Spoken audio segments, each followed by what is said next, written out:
ഒരു പ്രസിഡൻറ്റിൻ്റെ മകന് 2 കോടി രൂപയ്ക്ക് PGക്ക് അഡ്മിഷൻ മെഡിക്കൽ അഡ്മിഷൻ വാങ്ങിച്ച് കൊടുത്തത് ശബരിമലയിലെ സംവിധാനം വഴിയാണ്. ശബരിമലയിലെ സംവിധാനം എന്ന് വെച്ചാൽ ഇവിടുത്തെ കരാറുകാരനാണ്. ഒരു പ്രാവശ്യം പള്ളിയുടെ എന്തോ ഒരു അംശം ഉണ്ടായിരുന്നത് ഞാനുള്ള CEO ആയിരുന്നപ്പം ഉണ്ടായ സംഭവം. സത്യോ? സത്യമാണ്. ഈ എലിവാല് 300 ഡിഗ്രിയിൽ കിടന്നു കഴിഞ്ഞാൽ പിന്നെ ഭസ്മം അതെനിക്ക് അറിഞ്ഞു. പക്ഷെ ഇത് സീൽ ചെയ്യണതിന് മുമ്പ് ഇട്ടാലോ എലിവാൽ മേൽശാന്തിയുടെ കാലിൽ ഒരാൾ കിടക്കും. ഏത് തെലുങ്കനായിരിക്കും. ഞാൻ അതിന് തിരിഞ്ഞ് ഇപ്പോൾ കാണാം ഇയാൾ ചാടി എണീറ്റ്. ഞാൻ ഞെട്ടിപ്പോയി.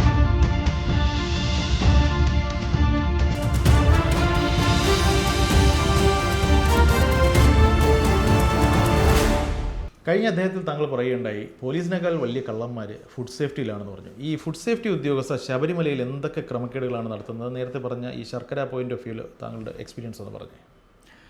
വന്ദേ മാതരം.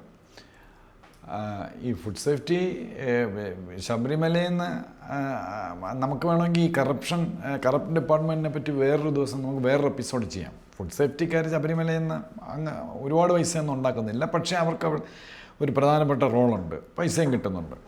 അതായത് ഞാൻ ഈ പമ്പയിൽ ലോറിയിൽ നിന്ന് ഈ സാധനം ഇറക്കിയപ്പം ഞാനിരുന്ന പീരീഡ് ആദ്യമായി മൈസൂർ ഫുഡ് റിസർച്ച് ഇൻസ്റ്റിറ്റ്യൂട്ട് ഉണ്ട്, ഗവൺമെൻറ് ഓഫ് ഇന്ത്യയുടെ. അവിടേക്കും ഹൈദരാബാദിലേക്കും രാജീവ് ഗാന്ധി സെൻറ്ററിലേക്കും ഈ സാമ്പിള് നെയ്യ്, ഏലക്ക ഇതിൻ്റെ എല്ലാം സാമ്പിൾ എടുത്ത് അയച്ചിരുന്നു ഇൻസ്പെക്ഷൻ, ക്വാളിറ്റി ചെക്കിങ്ങിനൊക്കെ.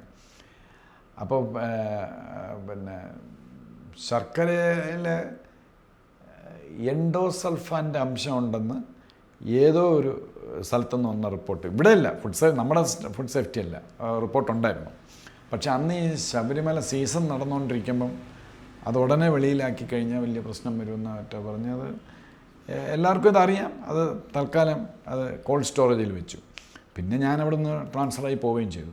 അപ്പോൾ ഈ ഫുഡ് സേഫ്റ്റിക്കാരെ അവിടെ വന്നിട്ട് ചെയ്യുന്നതെന്ന് പറഞ്ഞാൽ സാധാരണ ഫുഡ് സേഫ്റ്റിക്കാരെ നമ്മളെ കടയിലൊക്കെ കയറി ഓരോന്ന് ചെയ്യുന്നില്ലേ, അതേപോലെ അവർക്കൊരു പടിയുണ്ട്. ആ പടി മാച്ച് എന്ത് വൃത്തികെട്ട സാധനവും അവർ ഇറക്കുമതി. ഈ പൊട്ടിയ ശർക്കരയാണ് അവിടെ മുകളിൽ വരുന്നത്. അപ്പം ഞാൻ കണ്ടു, എനിക്ക് പക്ഷേ ഹെൽപ്ലെസ് ആയിപ്പോയി. എനിക്ക് അവിടെ അപ്പം ഒന്നും ചെയ്യാൻ പറ്റില്ല. അപ്പം ഞാൻ എന്താ ചെയ്തത്, ഈ ഫ്രാൻറ്റിക്കായിട്ട് അന്നത്തെ ഫുഡ് സേഫ്റ്റി കമ്മീഷണർ, എനിക്ക് തോന്നുന്നു അനുപമ IAS ആയിരുന്നു എന്ന് തോന്നുന്നു. ഞാൻ അനുപമയെ വിളിച്ചു. പക്ഷെ അവർ സാധു സ്ത്രീ, വളരെ ഓണസ്റ്റാണ്. പക്ഷേ ഈ കിങ്കരന്മാരെ ഇവരുടെ തൊട്ട് താഴെ ഒരു ഭീകരനുണ്ടായിരുന്നു ഫുഡ് സേഫ്റ്റിയിൽ. അയാളായിരുന്നു കംപ്ലീറ്റ് കൺട്രോൾ ചെയ്തിരുന്നത്. അപ്പം ഈ വലിയ ഇതിനെതിരായിട്ട് ഒന്നും ചെയ്യാൻ പറ്റില്ല. അപ്പോൾ അവർക്കൊന്നും ചെയ്യാൻ പറ്റിയില്ല. പക്ഷെ അവരെ വിളിച്ച് എന്തൊക്കെയോ ഞാൻ സംസാരിച്ചു, ഇങ്ങനെയൊക്കെ ഉണ്ട്, അങ്ങനെ ചെയ്യണം, ഇങ്ങനെ ചെയ്യണം. അതൊന്നും അവർക്ക് ചെയ്യാൻ പറ്റിയിട്ടില്ല. എനിവേ ഫുഡ് സേഫ്റ്റിക്കാരും അല്ലേ ബാക്കിയുള്ള ഡിപ്പാർട്ട്മെൻറ്റുകാർ ചെയ്യുന്ന പോലെ ഇവരുടെ നിന്ന് പൈസ ഒതുക്കി സെറ്റിൽ ചെയ്തു. അതൊക്കെ സെറ്റിൽ ചെയ്തു, എപ്പോഴും സെറ്റിൽ ചെയ്തുകൊണ്ടിരിക്കുന്നതാണ്. അപ്പം അത് അങ്ങനെയായി. അടുത്ത ഞാൻ പിടുത്തമിട്ടതെന്ന് പറഞ്ഞു കഴിഞ്ഞാൽ അന്നദാനത്തിൻ്റെ കാര്യം ഞാൻ പറഞ്ഞായിരുന്നു. അന്നദാനത്തിന് ഈ ടോക്കൺ കൊടുക്കുന്നതിൽ 1,00,000 പേരുടെ ഇത് എഴുതി വാങ്ങി.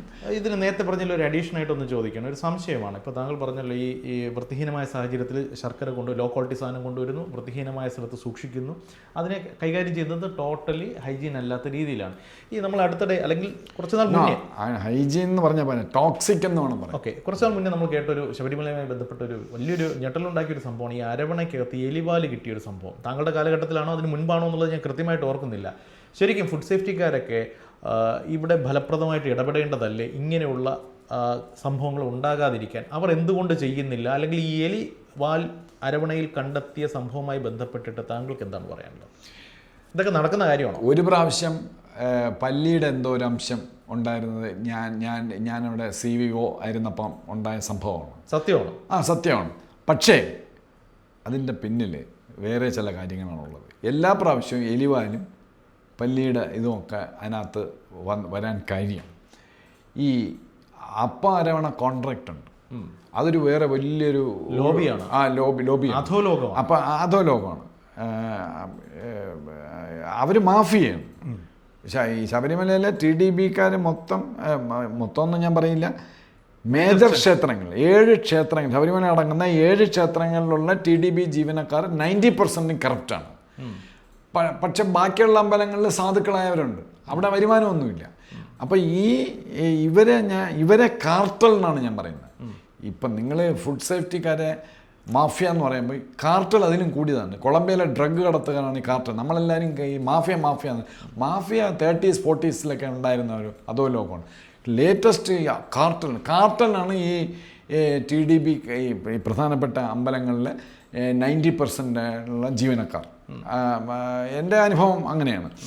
അപ്പം എലിവാലും ഇതൊക്കെ എന്ന് പറയുമ്പോൾ ഇതിനകത്ത് ഈ ഈ ഈ മറ്റേ ഇതുണ്ടല്ലോ, ഈ അപ്പോൾ അരവണ കോൺട്രാക്റ്റ് പിടിക്കുന്ന അത് ഇങ്ങനെ പല സംഘങ്ങളുണ്ട്. അപ്പം ഈ സംഘങ്ങൾക്കെല്ലാം TDBക്കകത്ത് ആളുകളുണ്ട്, അവർക്ക് വേണ്ടപ്പെട്ട ആളുകളുണ്ട്. അപ്പം ഇത് എനിക്കാണ് കിട്ടിയത്, അനീഷിന് കിട്ടിയില്ല. ശരി. അപ്പം അനീഷിൻ്റെ ആളുകൾ അവിടെ ഉണ്ട്. അനീഷിൻ്റെ ആളുകൾ എനിക്ക് കിട്ടിയില്ലല്ലോ, അല്ല അനീഷിന് കിട്ടിയില്ലല്ലോ, ഇടുന്നതാണ് ഈ എലിവാലും പല്ലിയൊക്കെ. ഞാൻ കരാറുകാർ തമ്മിലുള്ള എക്സാക്ട്ലി. അല്ലാതെ ഒരു രീതിയിലും ഇങ്ങനെയുള്ള അതിനകത്ത് നടക്കില്ല. കാര്യം ഞാൻ അത് അങ്ങനെയാണ്, ടൈറ്റാണ്, ടൈറ്റ് ചെയ്ത ബോയിലറും അത് ചെയ്ത അവിടെ എല്ലാം മാനിപ്പുലേറ്റഡ് ആണ്. അല്ല മാനിപ്പുലേറ്റഡ് അല്ല, അത് ചെയ്യുന്നത് ഒരു വൃത്തി കാണാനുണ്ട്. പക്ഷെ അതിനകത്ത് ഇടുന്ന സാധനം ടോക്സിക് ആണെന്നേ ഉള്ളൂ. ഇതുപോലെയുള്ള വൃത്തികെട്ട ശർക്കരയും പിന്നെ മറ്റത് എലിയല്ല, എലി വാലല്ല, ഈ ഒരു വലിയ പെരിച്ചാഴി തന്നെ അതിനകത്ത് ശർക്കരയ്ക്കകത്ത് കിടക്കേണ്ടതാണ് ആ ഗോഡൌണിൽ നിന്ന്. പക്ഷെ അങ്ങനെ പറഞ്ഞിട്ട് എന്ത് കാര്യം സാർ? അതായത് ഇപ്പോൾ നമ്മൾ അത്രയും സെക്യൂർഡ് ആയിട്ടുള്ള ഒരു ഹൈജീൻ ആയിട്ടുള്ള ഒരു സ്പേസിലാണ് ഇത് ഉണ്ടാക്കുന്നതെങ്കിൽ ഇതിന്റെ റോ മെറ്റീരിയൽ കക്കൂസ് മാലിന്യത്തിനിടയിൽ കിടന്നിട്ട് അതിനെ കൊണ്ടൊന്ന് ഇവിടെ ഇട്ടിട്ട് എന്താണ് നമുക്ക് ഇതിൽ എന്ത്? അവർ പറഞ്ഞ പോലെ 300 ഡിഗ്രിയിലല്ലേ തിളയ്ക്കണം. നമുക്കിത് അന്ന് വെളിയിൽ പറഞ്ഞെങ്കിൽ തീർത്ഥാടനം മുടങ്ങും. അപ്പൊ അങ്ങനെ ഒരു ഡൗട്ട് ഉണ്ട്. ഈ എലിവാല് 300 ഡിഗ്രിയിൽ കിടന്നു കഴിഞ്ഞാൽ പിന്നെ ഭസ്മം അതെനിക്ക് അറിഞ്ഞൂടാ. പക്ഷെ ഇത് സീൽ ചെയ്യുന്നതിന് മുമ്പ് ഇട്ടാലോ എലിവാല്? ഇവരുടെ ആളുകൾ എല്ലായിടത്തും ഉണ്ടല്ലോ. അത് മാനിപ്പുലേഷൻ, മൊത്തത്തിൽ കളിയാണ്, മാനിപ്പുലേഷൻ. പിന്നെ ഈ പന്നികളെ ഓടിക്കാൻ, ഞാൻ നേരത്തെ പന്നികളുടെ കാര്യം പറഞ്ഞില്ല, പന്നികളെ തൊടാൻ നോക്കില്ല, നോക്കിയാൽ നമ്മളെ പുറത്ത് കേസെടുക്കും ഫോറസ്റ്റുകാർ. അപ്പം ഞാൻ എന്ത് ചെയ്ത് അവിടുത്തെ ദേവസ്വം ഗാർഡുകാർ എടുത്ത് പറഞ്ഞ് നീളത്തിലുള്ള ചൂരിലും കൊണ്ടവിടെ നിൽക്കാൻ തോന്നും ഈ പന്നികളെ ഓടിക്കാൻ. വന്ന ഇങ്ങനെ അടിക്കുക, ഇങ്ങനെ അടിച്ചിട്ട്, അല്ലാതെ വേറെ ഒന്നും ചെയ്യാൻ നോക്കില്ല. പിന്നെ ഞാനിരുന്ന പീരീഡിൽ ആനയെ കൊണ്ടുവന്നു. സന്നിധാനത്ത് പോയിട്ടുണ്ടല്ലോ അനീഷ്. അപ്പൊ ആനയെ കൊണ്ടുവന്നു. ഞാനൊരു വലിയ റിപ്പോർട്ട് ബഹുമാനപ്പെട്ട ഹൈക്കോടതിക്ക് അന്ന് ഇതുമായിട്ട് ബന്ധപ്പെട്ട് പറയാം. അപ്പൊ അന്നിരുന്ന പ്രസിഡന്റിന് എന്തോ ഒരു ആനക്കമ്പക്കാരനാണ്, അങ്ങേരുടെ ഏതോ ഒരു കോൺട്രാക്ടർക്ക് ആന കൊണ്ടുവന്നു കഴിഞ്ഞാൽ അവരോട് പൈസ കിട്ടും. അപ്പൊ അതിൻ്റെ ഒരു അംശം അങ്ങേർക്കും കിട്ടുമായിരിക്കും. മലയും കീഴുന്ന ഇവിടുന്നാണ് ആനയെ കൊണ്ടുവന്നത്. അപ്പം ഞാൻ ഈ പ്രസിഡന്റിൻ്റെ അടുത്ത് ഞാൻ പറഞ്ഞു ഈ ആനയെ കൊണ്ടുവന്ന ഈ സന്നിധാനത്തിൽ നമുക്ക് നിൽക്കാൻ സ്ഥലമില്ല. അപ്പം ഈ ആന വന്നു കഴിഞ്ഞാൽ വല്ല ഈ തീപ്പന്തൊക്കെ കൊളുത്തി, അറിയാമല്ലോ, കുറച്ച് ക്രാംഡ് സ്പേസ് ആണ്. അവസാനം ഞാൻ ശ്രീനാരായണ ഗുരുവിൻ്റെ ഇത് പറഞ്ഞിട്ട് കരിയും വേണ്ട, കരിവീരനും വേണ്ട എന്നൊക്കെ പറഞ്ഞ് കൊട്ടേഷനൊക്കെ വെച്ചിട്ട് ഞാൻ റിപ്പോർട്ട് കൊടുത്തത് എനിക്ക് ഓർമ്മയുണ്ട്. അപ്പം പക്ഷെ ഒന്നും നടന്നില്ല. അതിനു മുമ്പ് ആന ഇങ്ങ് വന്നു. അതിന് ശേഷവും ഞാൻ പോയ ശേഷവും ആനയെ കൊണ്ടുവന്നെന്ന് ഞാൻ കേട്ടു. അപ്പോൾ ഈ ആന ഞാൻ പോയി കണ്ടു ഈ ആന വന്ന എങ്ങനെയെന്ന്. എന്ന് പറഞ്ഞാൽ എവിടെയും നമുക്കൊരു ഐഡിയ വേണമല്ലോ. ആന തിരിഞ്ഞാൽ എൻ്റെ അടുത്തും ചോദിക്കുമല്ലോ റിപ്പോർട്ട്. ഞാൻ അവിടെ ചെന്നപ്പം നോക്കിയത് ആന തിരിഞ്ഞാൽ എന്ന് പറഞ്ഞാൽ അവിടെ ഇവന്മാർ തമ്മിൽ കുത്തിത്തിരിപ്പാണല്ലോ ഈ കാർട്ടൽ സംഘത്തിനകത്ത്. ഇവന്മാർ ആരെങ്കിലും ഒരു മുട്ടുതു ചോദിച്ച് കുത്തിയാൽ പോരെ, നമുക്കറിയാൻ ഒക്കില്ല. അപ്പം ഈ ആന തിരിഞ്ഞാൽ ഇടഞ്ഞാൽ ഞാൻ എങ്ങോട്ട് ഓടി രക്ഷപ്പെടും എന്ന് ആദ്യ സ്പേസ് ഞാൻ നോക്കി വെച്ചു. സത്യം, ഞാൻ നോക്കി വെച്ചിട്ടാണ് ഞാൻ അവിടെ പോയിരുന്നത്. എന്നിട്ട് ഞാൻ എൻ്റെ എസ്റ്റേറ്റ് പോലെ ആന തിരിയുകയാണെങ്കിൽ ഇത് എന്ന സ്ഥലത്ത് വന്നോണം എന്ന് ഞാൻ അവിടെ കാണും, അങ്ങോട്ടേക്കും ഓടി രക്ഷപ്പെട്ടോണം എന്ന് പറഞ്ഞു. ആന അവിടെ വന്ന് അതൊക്കെ ചെയ്തു. അപ്പം ആനയെ കൊണ്ടുവന്നതിൻ്റെ പിന്നിൽ കമ്മീഷൻ ഉണ്ടായിരുന്നു. അല്ല പിന്നെ എല്ലാത്തിനും കമ്മീഷനാണ്. അവിടെ ഒന്നും ഫ്രീ ആയിട്ട് ആരും ഒന്നും ചെയ്യില്ല. പിന്നെ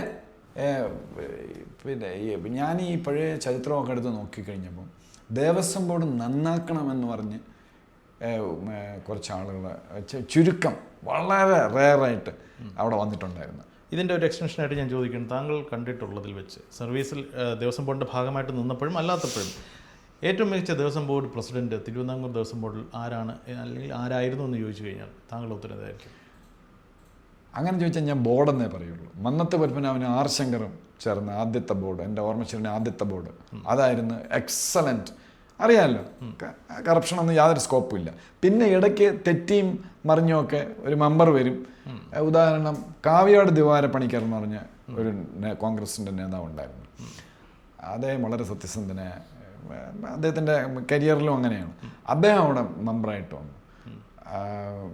പിന്നെ പിന്നെ നമ്മുടെ എന്താ ശങ്കരദാസ് എന്ന് പറഞ്ഞാൽ RSPയിലെ ഈ അടുത്ത കാലത്ത് അദ്ദേഹം അവിടെ ഉണ്ടായിരുന്നു. ഒട്ടും അഴിമതി ഇല്ലാത്ത ഒരാളായിരുന്നു. പക്ഷെ ഒറ്റയ്ക്ക് അവിടെ ഒന്നും ചെയ്യാൻ പറ്റില്ല.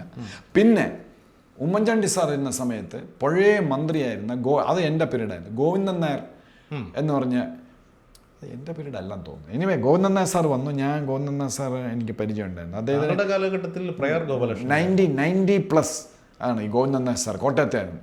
അഴിമതി അടുത്തൂടെ പോയിട്ടില്ലാത്തൊരു മനുഷ്യനായിരുന്നു. അദ്ദേഹം പ്രസിഡൻ്റായി കുറച്ച് നാളുണ്ടായിരുന്നു.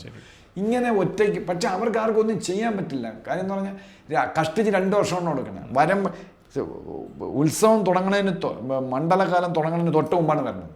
ഇതെല്ലാം പഠിച്ച് ഈ ഉന്നതന്മാരെയൊക്കെ സോപ്പിട്ട് അവന്മാരെല്ലാം കൂടെ പണി മുടക്കിയ ആദ്യത്തെ പ്രസിഡന്റ് ആവില്ലേ ശബരിമലയിൽ പ്രശ്നം ഉണ്ടാക്കിയത്. ഇവർ തീർത്ഥാടനം മുടക്കിക്കളയും. ഞാനൊന്ന് ചോദിച്ചോട്ടെ, ഇപ്പോൾ ഈ സാധാരണഗതിയിൽ ദേവസ്വം ബോർഡുമായി ബന്ധപ്പെട്ടിട്ട് കാലാകാലങ്ങളിൽ അത് കക്ഷി രാഷ്ട്രീയ ഭേദമന്യേ ആര് വന്നു കഴിഞ്ഞാൽ ഇവരെല്ലാവരും അമ്പലത്തിൻ്റെ സ്വത്തിൽ അല്ലെങ്കിൽ കാണിക്കയിൽ കൈയിട്ട് വരുന്നവരാണ് എന്നുള്ളതാണ് വർഷങ്ങളായി കേൾക്കുന്ന ആക്ഷേപം. ഇവർ അമ്പലക്കള്ളന്മാരെന്ന് ദേവസ്വം ബോർഡ് ഭാരവാഹികളെയോ ജീവനക്കാരെയൊക്കെ വിളിക്കുന്നത് അതുകൊണ്ടാണ്, ആക്ഷേപിച്ച് പരിഹസിക്കുന്നത് അങ്ങനെയാണ്. ഈ അഴിമതി ചെയ്യാൻ വേണ്ടിയിട്ട് ഇവർ ദേവസ്വം ബോർഡിൽ വന്ന് അഴിമതി ചെയ്യുന്നതാണോ, അതോ ഇവിടെ വന്നു കഴിയുമ്പോൾ ചക്കരക്കുടത്തിൽ കിടന്ന കൈ അല്ലെങ്കിൽ ചക്കരക്കുടത്തിൽ പോയ ആരായാലും കൈയിട്ടാൽ ഒന്ന് നക്കിപ്പോകും എന്ന് പറയുന്ന രീതിയിൽ നക്കിപ്പോകുന്നതാണോ? എന്താണ് ദേവസ്വം ബോർഡിനകത്ത് നടക്കുന്നത്? ഇന്റൻഷ്യലി കൊള്ളയടിക്കാൻ വരുന്നതാണോ, അതോ വന്ന് കഴിഞ്ഞ് സ്വത്തൊക്കെ കാണുമ്പോൾ കൊള്ളയടിച്ച് പോകുന്നതാണോ? 2 തരത്തിലുണ്ട്. ജീവനക്കാർ ആദ്യം ഡൈങ്ങൻ അർണസോ അല്ലെങ്കിൽ പിന്നെ വളഞ്ഞ വഴി കൂടെ സാധാരണ PSC റിക്രൂട്ട്മെന്റ് ഒന്നും ഇപ്പോൾ മറ്റേ റിക്രൂട്ട്മെന്റ് അതിലൊന്നും ഒരു കാര്യമില്ല. പിന്നെ ക്വസ്റ്റ്യൻ പേപ്പർ വരെ ചോർത്തും, അറിയാമല്ലോ. പക്ഷെ അതൊക്കെ ഈ അടുത്ത കാലത്താണ് വന്നത്. മാസീവ് റിക്രൂട്ട്മെൻ്റ് ഒക്കെ വന്നത് നേരത്തെയാണ്. അപ്പോൾ വളരെ ബിലോ മീഡിയോക്കർ ടൈപ്പിലുള്ള അവരാണ് അവിടെ കയറുന്നത്. അപ്പം അഴിമതി നടത്താനല്ല അവർ വരുന്നത്. ഒരു പക്ഷേ അവർ കയറുന്നതിൽ ചില അഴിമതിയാണ് വരും. പൈസ ആർക്കെങ്കിലും കൊടുത്തായിരിക്കും അവിടെ വരുന്നത്. അപ്പം കയറി കഴിഞ്ഞ ശേഷം ദിസ് ഈസ് ഹൈലി റിസിസ്റ്റബിൾ. കിടക്കയില്ലേ രത്നവും വെള്ളിയും ഒക്കെ, അത് ചവിട്ടി മുകളിലോട്ട് നോക്കിക്കൊണ്ട് എങ്ങനെ നടക്കാൻ പോകും? അപ്പോഴാണ് അവർ ചെയ്യുന്നത്. പിന്നെ മറ്റത് ഈ രാഷ്ട്രീയമായിട്ട് വരുന്നില്ല ബോർഡ്, അത് 80% മുക്കാൻ തന്നെ വരുന്ന സർക്കാരുമായി ബന്ധപ്പെട്ട്. അല്ല, അത് ഉദാഹരണം, ഒരു പ്രസിഡന്റിൻ്റെ മകന് 2 കോടി രൂപയ്ക്ക് PGക്ക് അഡ്മിഷൻ, മെഡിക്കൽ അഡ്മിഷൻ വാങ്ങിച്ച് കൊടുത്തത് ശബരിമലയിലെ സംവിധാനം വഴിയാണ്. ശബരിമലയിലെ സംവിധാനം എന്ന് വെച്ചാൽ അവിടുത്തെ കരാറുകാരനാണ് ആയിരിക്കും, അതെനിക്കറിഞ്ഞില്ല ആരാണ് കൊടുത്തതെന്ന്. പക്ഷേ 2 കോടി അദ്ദേഹം പ്രസിഡന്റ് ആയിരിക്കുമ്പോൾ തന്നെ ഈ allegation it was in the air. 2 crore രൂപ അന്ന്, ദിസ് ഈസ് അബൌട്ട് 7-8 years. പണ്ട് അന്യാധീനപ്പെട്ടു പോയ ദേവസ്വം ബോർഡിന്റെ തിരിച്ചു പിടിക്കാൻ ഇറങ്ങി തിരിച്ച വിദ്വാനാണോ ഇത്? പേര് പറയുന്നില്ല. അങ്ങനെ എന്തൊക്കെ കേട്ടു. എനിക്ക് അതിനെപ്പറ്റി അധികം അറിയാൻ പാടില്ല. അന്യാധാനപ്പെട്ട ഭൂമി പിടിക്കണതിന്റെ കാര്യമൊന്നും ഞാൻ നോക്കിയില്ല. കാരണം എനിക്ക് എല്ലാം കൂടെ നോക്കാൻ പറ്റില്ലല്ലോ. അതുപോലെ തന്നെ ഞാൻ ഇരിക്കുന്ന സമയത്ത് ഒരു പ്രസിഡന്റ് വന്നു. അപ്പോൾ പിന്നെ ഞാൻ ഇങ്ങേർക്ക് വെളിയിൽ ഭയങ്കര റെപ്യൂട്ടേഷനാണ്, ഇങ്ങനെ ഒക്കെയാണെന്ന് ഒരു അത്യാവശ്യം റെപ്യൂട്ടേഷനുണ്ട്. അപ്പം ഞാൻ വിചാരിച്ചു അപ്പം നമുക്ക് കാര്യങ്ങളൊക്കെ സംസാരിക്കാം. ഇയാളുടെ മുറിയിൽ ഞാൻ ഇൻ്റർകോമിൽ വിളിച്ചിട്ട് ഞാൻ പറഞ്ഞു, എനിക്കൊന്ന് സംസാരിക്കണം, നമുക്ക് ഇവിടുത്തെ കാര്യങ്ങളൊക്കെ ഞാൻ വിളിക്കാം എന്ന് പറഞ്ഞു. 3 മാസമായിട്ട് എന്നെ നിങ്ങൾ വിളിച്ചില്ല. പല പ്രാവശ്യം ഞാൻ ഇൻ്റർകോമിൽ വിളിച്ചു. പിന്നെ ഇടിച്ചു കയറുന്നത് എനിക്ക് താല്പര്യമില്ല. എന്നിട്ട് ഇതിനിടയ്ക്ക് ഞാൻ മനസ്സിലാക്കി, പോലീസിലെ ഉന്നതനുണ്ടല്ലോ എനിക്കതിനായിട്ട്, അയാൾ ഈ പ്രോട്ടോക്കോളൊക്കെ ലംഘിച്ച അങ്ങേരെ വന്ന് കണ്ടു എന്നും, അങ്ങേര് ശബരിമലയിൽ തന്നെ വന്നതായിട്ട് എനിക്ക് അറിഞ്ഞൂടാ. പക്ഷെ അന്ന് അങ്ങേര് അവിടെ ശബരിമല വന്ന് ഇവിടെ ഇദ്ദേഹത്തെ കാണുകയും പിടിക്കുകയൊക്കെ ചെയ്തെന്ന് ഞാൻ അന്ന് തന്നെ, ഒരു പക്ഷേ അങ്ങേരുടെ നുണയായിരിക്കാം. പക്ഷേ അതിൻ്റെ കൂട്ടത്തിൽ ഞാൻ ഇദ്ദേഹത്തിൻ്റെ അടുത്ത് അവസാനം എനിക്കൊരു നിവൃത്തിയില്ല. അവസാനം ഞാൻ റിപ്പോർട്ട് എഴുതി. ഞാൻ പറഞ്ഞു, സാർ, ഇവിടുത്തെ ഏറ്റവും വലിയ കൊള്ളക്കാരനും കള്ളനും പിടിച്ചോരിക്കാരൻ്റെ തോളിൽ കൈയിട്ടാണ് സാറ് നടക്കുന്നത്. ഈ കഴിഞ്ഞ 3 മാസമായിട്ട് സാർ ഇവിടുത്തെ ചീഫ് വിജിലൻസ് ഓഫീസറായ എനിക്കൊരു 5 മിനിറ്റ് സാർ തന്നില്ല. ഞാൻ പോകാൻ നേരത്ത് ഈ വിടവാങ്ങൽ ഇതുമായിട്ട് ബന്ധപ്പെട്ട് ഞാൻ ഇങ്ങനെയൊക്കെയാണ് അവിടുന്ന് സ്ഥലം വിട്ടത് എന്ന് പറഞ്ഞാൽ ഇങ്ങനെയുള്ള ഒരു സ്ഥാപനത്തിൽ ഇനി എനിക്ക് കാര്യം ഞാൻ നമ്മൾ എന്ത് ചെയ്താലും ഈ നേരത്തെ പറഞ്ഞ ഫ്രോഗാണ്. കാര്യം മഴ പെയ്യിക്കുന്ന പ്രസിഡൻ്റാണ്, ദൈവത്തിൻ്റെ സ്ഥാനമാണ്. പ്രസിഡന്റിനെ ഒരു ഒരു ഒരു ഒരു ഹോം ഗാർഡിനെ പോസ്റ്റ് ചെയ്യണമെങ്കിൽ അങ്ങേർക്ക് പറ്റുള്ളൂ. പിന്നെ നമുക്ക് ഈ പർച്ചേസ് മറ്റേ ഇതിലെങ്ങും വിജിലൻസ് എസ് പിക്ക് ഇല്ല, പ്രാതിനിധ്യമില്ല. നമ്മളെ കൂടെ കൂട്ടണം, ശർക്കര വാങ്ങിക്കണം, മറിച്ച് എല്ലാ യോഗത്തിലും ഞാൻ ഇടിച്ചു കയറുമായിരുന്നു. But I cannot sign the minutes. ഞാനങ്ങ് ഇടിച്ചങ്ങ് കയറുകയാണ്. ഈ ഡച്ച് കറേജ് എന്നൊക്കെ പറയുമ്പോൾ എന്നെ ആരും വിളിച്ചിട്ടില്ല, പക്ഷേ എന്നെ ഒന്നും പറയാനും നോക്കില്ല. അതുകൊണ്ട് ഞാനങ്ങ് ഇടിച്ചു കയറുന്നു. അപ്പം അതൊന്നും ഇല്ല, എല്ലാം രഹസ്യമായിട്ടാണ് അവർ ചെയ്യുന്നത്. ഈ പ്രതിപക്ഷം കഴിഞ്ഞ കുറച്ച് നാളുകളായിട്ട് പ്രതിപക്ഷവും BJP ഒക്കെ ആക്ഷേപിക്കുന്ന ഒരു കാര്യമാണ്, സർക്കാർ ദേവസ്വം ബോർഡിനെ ഉപയോഗിച്ചുകൊണ്ട് നമ്മുടെ അമ്പലങ്ങളിൽ വിശ്വാസികളിടുന്ന കാണിക്കപ്പണം അത് അടിച്ചു മാറ്റുന്നു, കൊണ്ടുപോകുന്നു, വകമാറ്റി ചെലവഴിക്കുന്നു, സർക്കാരിലേക്ക് കൊണ്ടുപോകുന്നു, വിവിധ വകുപ്പുകളിലേക്ക് കൊണ്ടുപോകുന്നു എന്നൊക്കെ ആക്ഷേപമായിട്ട് പറയുന്നു. ഇതൊക്കെ നടക്കുന്ന കാര്യമാണ്. ഈ ആ ഒരു ആക്ഷേപം അത് അത്ര ശരിയാണെന്ന് എനിക്ക് തോന്നുന്നില്ല. കാര്യം എന്ന് പറഞ്ഞാൽ ഈ വരുന്ന ഇപ്പം ഞാൻ പറഞ്ഞല്ലോ, കാവ്യാട് ദേവാരപ്പണിക്കർ സാറും അല്ലെങ്കിൽ ഗോവിന്ദൻ നായർ സാറും ഒക്കെ അവിടെ വന്നല്ലോ. അവർ 10 പൈസ അവിടുന്ന് മോഷ്ടിച്ചിട്ടില്ല, അവരെടുക്കുകയില്ല. അത് അപ്പം ആ വ്യക്തികളുടെ സ്വഭാവം കൂടെ അനുസരിച്ചായിരിക്കും. പിന്നെ പറയും ഞാൻ മറ്റേ BJP ആണ്, ഞാൻ കോൺഗ്രസ് ആണ്, ഞാൻ CPM ആണ്, എനിക്ക് ബാക്കിംഗ് ഉണ്ടെന്ന്. അത് അവരുടെ ഈ കറപ്ഷനെ മറക്കാൻ വേണ്ടി. അപ്പോൾ ഈ വ്യക്തികൾ തന്നെയാണ് ഇത് ചെയ്യുന്നത്. ഒരു സർക്കാരും മോട്ടിച്ച് തരണം. പിന്നെ വേറൊരു സംഗതി ഞാനത് കേട്ടു, എനിക്ക് തെളിവില്ല. അതായത് കോൺഗ്രസ് ആയിരുന്നാലും CPM ആരായിരുന്നാലും ഇങ്ങനെയൊക്കെ തന്നെയാണ്. ഇലക്ഷൻ വരുമ്പം ഈ മെമ്പർക്കും പ്രസിഡന്റിനുമൊക്കെ ഒരു ഇത് കൊടുക്കും, ടാർഗറ്റ് കൊടുക്കും. ടാർഗറ്റ് ഇത്ര രൂപ. അവർക്കെന്താ ടാർഗറ്റ് കൊടുക്കാൻ?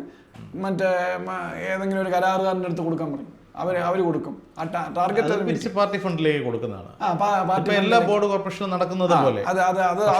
അത് കൊടുക്കാറുണ്ട്. ഭഗവാന്റെ കാണിക്കപ്പണം ആരെങ്കിലും തൊടുന്നുണ്ടോ എന്നുള്ളതാണ് ചോദ്യം. അല്ല നിക്ക്, ഇത് കംപ്ലീറ്റ് ആയില്ല.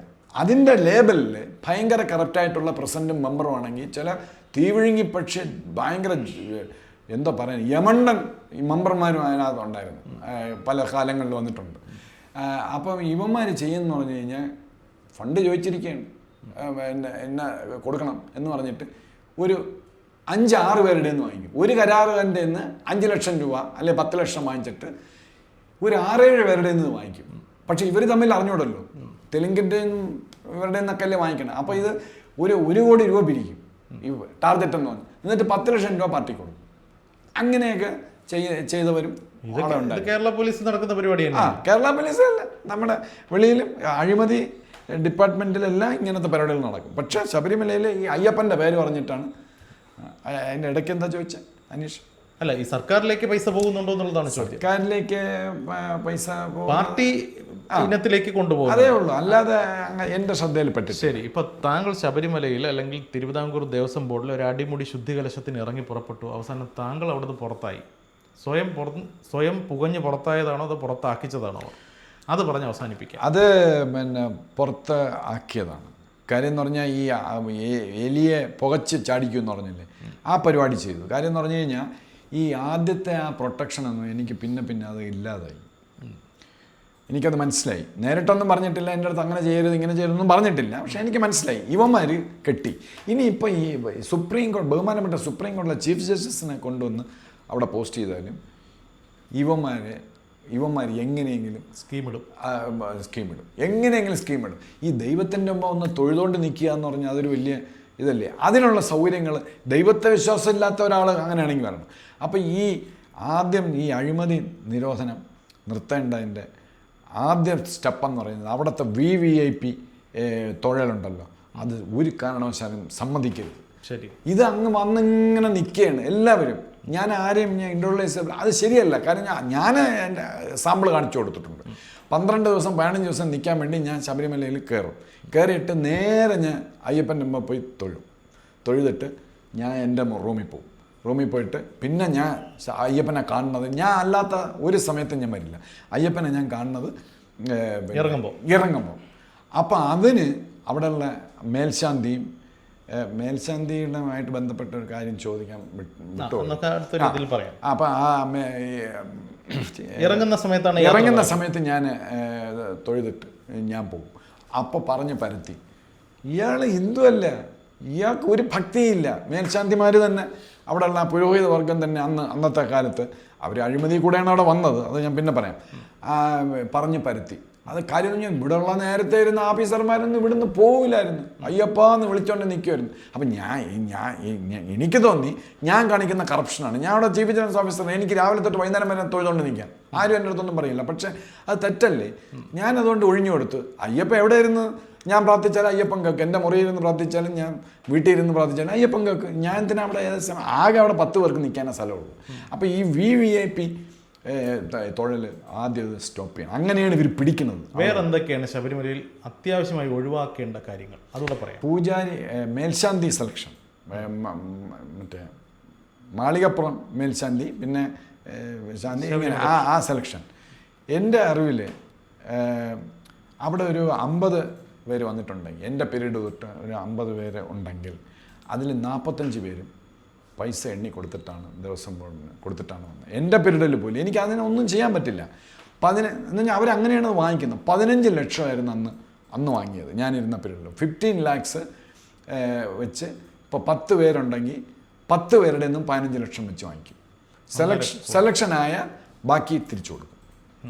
മാളികപ്പുറവും ഇതും സെലക്ഷനായി കഴിഞ്ഞ് അത് പിന്നെ അങ്ങനെ അവർ വന്ന് ഇവിടെ ഭയങ്കര അങ്ങോട്ട് പിരിവോണം. അപ്പം ഞാൻ അവിടെ ഇരിക്കുമ്പോൾ ഒരു സമയത്ത് എനിക്കൊരു വിവരം കിട്ടി, ഇയാൾ ഈ തെലുങ്ക് ഈ സന്നിധാനത്തിൻ്റെ തൊട്ടിപ്പുറത്തെ മുറിയില്ല, ഒരിക്കലും അയാൾ ചെയ്യാൻ പാടില്ല. മേൽശാന്തി ഇയാൾ ഒരു നാണയം ഒട്ടിച്ചു കൊടുക്കും നെറ്റിയിൽ, തെലുങ്കരുടെയും ഭയങ്കര കോടീശ്വരന്മാരെ തമിഴന്മാരുടെയൊക്കെ. അപ്പോൾ അവരൊരു കെട്ട് നോട്ട് അങ്ങോട്ട് കൊടുക്കും.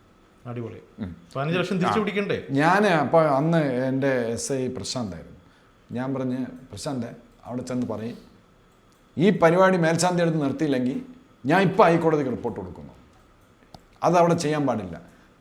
നിങ്ങൾ പുറപ്പെടാശാന്തിയാണ്, അതെല്ലാം ഇതുമായിട്ട് ബന്ധപ്പെട്ടാണ്, അവിടെ വെച്ച് അങ്ങനെ പൈസ വാങ്ങിക്കാൻ പാടില്ല.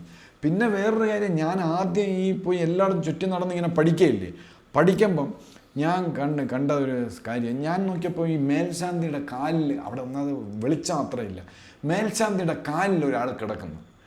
അപ്പം ഞാൻ വിചാരിച്ച് ഏതോ തെലുങ്കനായിരിക്കും എന്ന് വിചാരിച്ചു. ഞാൻ അതൊന്ന് തിരിഞ്ഞ് ഇപ്പോൾ കാണാം ഇയാൾ ചാടി എണീറ്റ്. ഞാൻ ഞെട്ടിപ്പോയി. ഇവിടുത്തെ സീനിയർ IAS ഓഫീസറാണ് അദ്ദേഹം. എനിക്ക് തോന്നുന്നു അന്ന് ദേവസ്വം സ്പെഷ്യൽ ഓഫീസറായിരുന്നു. അല്ല ഈ IAS-കാരുടെ കൂട്ടത്തിൽ ഇതുണ്ടല്ലോ, ദേവസ്വം സെക്രട്ടറി അങ്ങനെ സംതിങ് ലൈക്ക് ദാറ്റ്. അദ്ദേഹം പിന്നെ വലിയ വലിയ പോസ്റ്റുകളിൽ പോയി. അദ്ദേഹം അവിടെ കിടക്കുകയാണ് മേൽശാന്തിയുടെ കാലിൽ, ഇങ്ങനെ അബ്സല്യൂട്ട്ലി പ്രൊസ്ട്രേറ്റഡ്. അപ്പം ഇതാണ് ഇവരുടെ കണക്ഷൻ. അങ്ങനെ ഇരിക്കുമ്പോൾ ഏത് ഉണക്ക് പിന്നെ ചീഫ് വിജിലൻസ് ഓഫീസർ വന്ന് എന്നൊക്കെ പറഞ്ഞു കഴിഞ്ഞാൽ അവരാരും മൈൻഡ് ചെയ്യും. ചുരുക്കം പറഞ്ഞാൽ ശബരിമലയിലെ കള്ളത്തരങ്ങൾ പറഞ്ഞാലും തീരില്ല. കൂടുതൽ വാർത്തകളും വിശേഷങ്ങളും നേരിട്ട് ലഭിക്കാൻ ജനങ്ങളിൽ നിന്ന് ജനങ്ങളിലേക്ക് ജനഭൂമി ന്യൂസ് സബ്സ്ക്രൈബ് ചെയ്യൂ. ബെൽ ബട്ടൺ അമർത്താനും മറക്കരുത്.